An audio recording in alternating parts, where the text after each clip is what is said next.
Good afternoon, everyone. Welcome to another episode of Birminology on LettermenRow.com. I am your host, Jeremy Birmingham. You can call me Birm. With me today is Jake Seibert, the Ohio State 2020 commitment kicker from Cincinnati LaSalle High School. Jake, welcome to the show. Thank you. I don't like to spend a lot of time, talking small talk, so let's just dive into it. How have the last few months been for you since you committed? Are there any other schools that have tried to convince you to step away from that commitment based on the fact that you are planning to gray shirt at Ohio State? No, actually, once I committed, everybody really kind of just let me go because they know Ohio State's the place I want to be at. What ultimately made that decision for you? Because I think that people assume that, as an Ohio guy, and we've talked and have written on Lettermen Row about you in the past, about that was the dream, of course, but there is a difficult decision to be made when other schools are offering you money to be a scholarship player immediately, and Ohio State didn't. And I know that there are other players in the state of Ohio that have had that same opportunity. Some guys that are Buckeye legacies that have had that same opportunity and decided not to. What is it about Ohio State and the program that made you think and your family decide that was the right decision? I love all the players there. I've got to meet all of them. And then Coach Barnes is a really special dude. Coach Day, I've been really getting to know him recently, just through phone calls and texts and stuff. And my family, my uncle lives up there in Columbus, so it's a really good location for my family. Probably one of the best possible locations. It's not too far, but it's close enough to where I can get all my family up there to watch me whenever. Is part of the decision? Obviously, Drue Chrisman, who is Cincinnati LaSalle Lancer like yourself, Liam McCullough, the Buckeyes long snapper, Rowan McCullough, his brother, they've all decided to do the same thing. They've all gone through and gray shirted and then went ahead and played the next year. What is it, or how much in the way of conversation have you had with that group since you committed, and what has been their role in the decision that you made? Well, Drew's helped me out a lot. Like I told you before, I went up there and hung out with him for a little while, and just got to talk to him about Ohio State, how his journey was, and I've also been kind of connecting with some of the guys recently. Now that I'm going to the games, I'm able to talk to them after. I'm actually going to stay next weekend with one of them. I'm not sure, but I'm going to stay next weekend when they play UC and just hang out with them, get to know them a little more. Now, you mentioned the games. You were at the game this past weekend against Florida Atlantic. You're starting to build that relationship. You mentioned Matt Barnes, and he's a guy that a lot of Ohio State fans still, he's been with the program now, 9 months.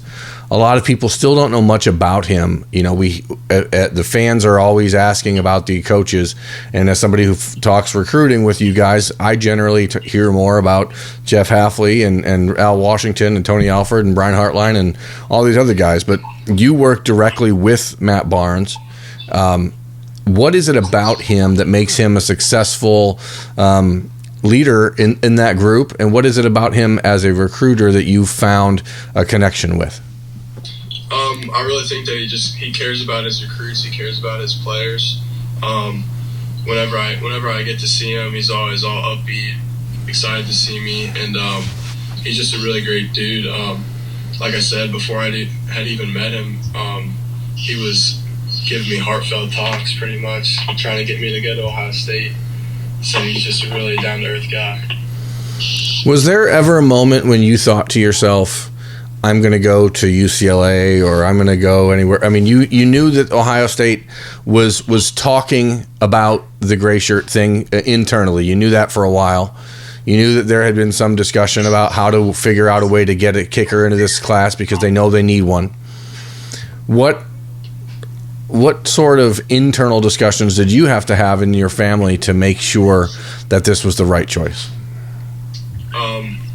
Just one of those things. Obviously, money's a big thing. I wasn't sure how much I'd be paying, if it would be bad. But I think my family's pretty well off, and we'll be able to take care of it, without any issues. For the uninitiated, can you explain the gray shirt process and exactly what that means for you when you enroll at Ohio, when you go on scholarship, and so on and so forth? Because I don't think a lot of people fully understand it from your perspective.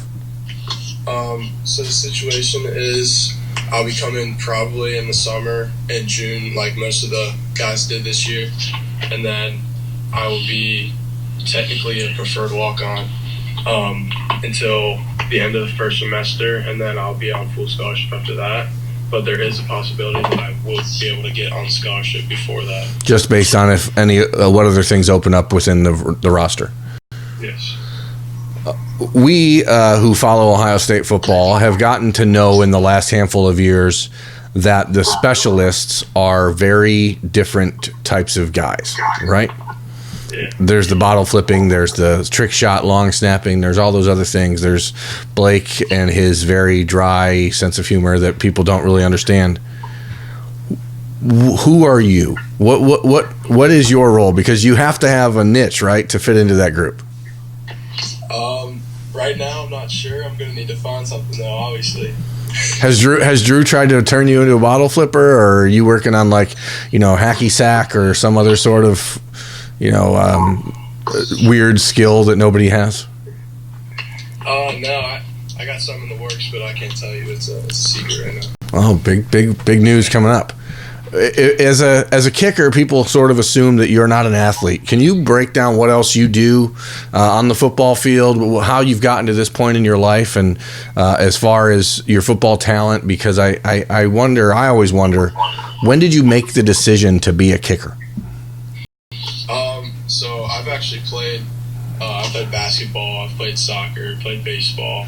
I actually played baseball up until last year. So I decided that I really liked kicking. Maybe in like 6th, 7th grade, I had actually stopped playing soccer then, and I was playing football. And after practices and before practices too, I'd be kicking just like nonstop, and I really liked it. And everybody noticed that I had a pretty big leg, so that was a big factor. Your career-long field goal? In games, only 47.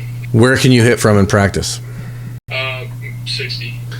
Have you felt yourself? How do you get better as a kicker? What do you do? Like, again, I think that the position is so fascinating because people assume that it's anybody can do it, but obviously nobody really can do it because it's such a specialized skill.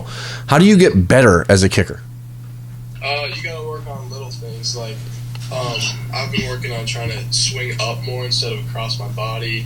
Just trying to keep my shoulder back, trying to finish downfield more. There's just a ton of little things that you can do to be more consistent, because consistency is the most important thing in kicking. Because if you go out on the field, or you can practice all the time and just make them without any pressure, but if you can't go out on the field and get it done, then it's not going to do anything for you. It's like a golf swing or a free throw. Like, you have to do the same thing every single time. Mm-hmm. When we had a chance a few weeks ago to speak to the Ohio State specialists after a practice, and Blake was talking to the media, and he brought up basically the fact that routine was obviously the most important thing that he felt he needed to keep working on. But how do you as a kicker keep yourself mentally, I don't want to say sharp, because I know you're constantly paying attention to game situations and all that, but how do you process a bad kick, and how do you fix it for the next one? In a game, you try not to overthink it, because the more you think about the last kick, the more likely you are to struggle on the next ones. So you got to try to just clear your head and forget about it. Focus on the things that you have learned and know you can do. Because obviously being a kicker at Ohio State, you're obviously pretty good. So you'll be able to fix it and make the next one. And again, you went to the Ohio State-Florida Atlantic game this weekend. You had a chance to spend some time with Paris Johnson and some of the other commitments. How much conversation is there with you as a commit with the other commits right now, based on the gray shirt status? Is that, I mean, nobody's putting you on the outside and saying, "Oh, we don't want to talk to Jake," but like, how are those relationships? I talk to Paris every once in a while whenever I see him. Just say what's up. I talk to Jacob James every once in a while. Joe Royer, just mainly Cincinnati guys. I haven't really got to meet more of the guys from outside of the Cincinnati area, but hopefully that'll change once I get up to more games. Are you going to take an official visit to the school, or is that not something you're going to be doing? I believe I will, but I haven't set any plans for an official visit yet. If you could give one bit of advice, Jake, to young people who want to play football and want to be kickers, what is it? You just gotta learn how to take care of your bodies and be able to go out and work every single day. You want to be able to practice. You don't want to overkick because that'll just tear you down, wear you down, and so you just gotta learn how to take care of your body, stretch every day. That's a really important thing to do. And then you also want to be able to have that grit to be able to go out and work. When I was in high school, I played baseball more than anything else, and all I did was pitch, right? I was a terrible hitter. I had 3 at-bats in 4 years of high school baseball. I was not somebody that I didn't play the field. I couldn't do anything else, but I could pitch. And there were so many times when I started to feel like I had to do more, right? So, like, even though all I was doing was pitching, I would just go like, well, I'm going to throw today no matter what. I have to throw today no matter what.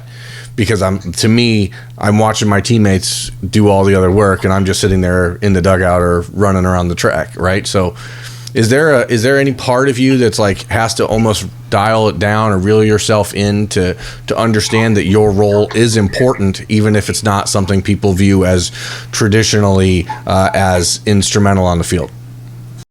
Oh yeah, that's a big factor. Like, every once in a while when I'm trying to fix a little thing, it's not really going my way, I do tend to try to kick a little more and try to get it fixed up.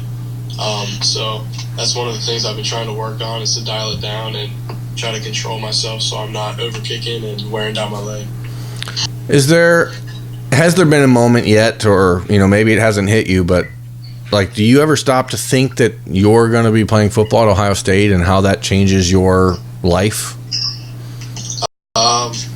Yeah, it's a big thing. Going from playing in front of like 2,000 people to 100,000, that's obviously a big change.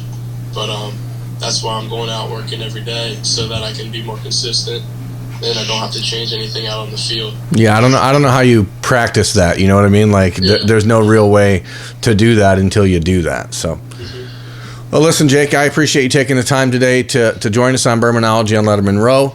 I am Jeremy Birmingham. That is Jake Seibert. Thanks for watching this episode. We'll see you next time.